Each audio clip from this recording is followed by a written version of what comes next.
Good morning po, Yusek. Binatikos po ni dating presidential spokesperson Attorney Harry Roque yung anyay lantarang katiwalian ng mga Marcos sa gitna po ng investigasyon ng Hong Kong sa umano'y gold-linked money laundering activities. Ito po yung nabanggit din sa isang media entity dito sa Pilipinas, bukod po doon sa mga report from Hong Kong and Taiwan.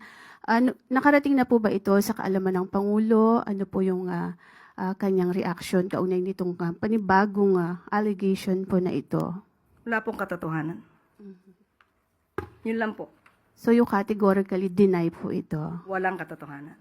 Doon po sa pagdalo ng Pangulo kanina po sa One Cebu rally sa Cebu, yung po ang presensya ng Pangulong Marcos ay sign po ba yon na yung suporta niya kay suspended Governor Cebu Governor Gwen Garcia ay parang sign din na sinusuportahan niya yung paglabag or hindi pagsunod ni Governor Gwen doon po sa kautusan ng Ombudsman? Wala po tayo nakikitang ganun. Yun lang po.